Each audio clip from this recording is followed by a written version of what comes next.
பசங்க இன்னைக்கு இன்ட்ரெஸ்டிங்கா ஸ்கூல் விட்டு வரும்போது, "எங்களுக்கு ப்ரௌனி பண்ணி வைங்கம்மா" அப்படின்னாங்க. அந்த தாத்தா இருக்கார் இல்லையா, இவர் வந்து ஏன் வந்தாரு அப்படின்ட்டு வீடியோ எண்ட்ல சொல்றேன். ப்ரௌனி பண்ணுறதுக்கு எல்லாமே ரெடி பண்ணிட்டு, அவன போய் ஆன் பண்றேன். அவன் ஒர்க்கால எப்படி இருக்குங்க, எல்லாம் ரெடி ஆயிருச்சு. பக்குன்னு ஆயிருச்சு. நேரா லீசிங் ஆஃபீஸ் கிளம்பிட்டேன். ஜாக்கெட் கூட போடல. ஏன்னா எனக்கு வந்து இந்த ப்ரௌனிய பேக் பண்ணா போதும் அப்படின்ற மாதிரி தான் இருந்துச்சு. நேரா போய் அவங்ககிட்ட கம்ப்ளைண்ட் பண்ணேன். கம்ப்ளைண்ட்லாம் எடுத்துக்கிட்டாங்க. நான் சொன்னேன், "கொஞ்சம் இது எமர்ஜென்சி கம்ப்ளைண்ட்டா எடுத்துக்கிறீங்களா?" அப்படின்னு. அவங்க மேலேயும் கீழேயும் பார்த்தாங்க. அதிலேயே தெரிஞ்சு போச்சு. "ஏம்மா உனக்கு வேறு வேலை இல்லையாம்மா? இதெல்லாம் போய் எமர்ஜென்சி கம்ப்ளைண்ட்டா எடுப்பாங்களா?" அப்படின்ட்டு. ஆனாலும் அவங்ககிட்ட ரொம்ப ரெக்வெஸ்ட் பண்ணி கேட்டேன். "சரி இருங்க, ஆள்லாம் அவைலபிளா இருக்காங்களான்னு கேட்டு சொல்றேன்" அப்படின்ட்டு கால் பண்ணாங்க.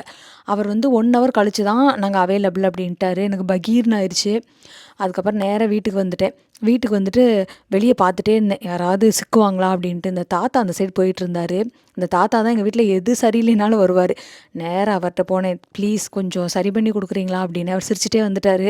வந்து கொஞ்ச நேரம் தான் பண்ணாருங்க. சரியாயிருச்சு. சூப்பரா ஒர்க் ஆயிருச்சு. நானும் ப்ரௌனிய பேக் பண்ணிட்டேன். நாளைக்கு பார்க்கலாம். பாய்.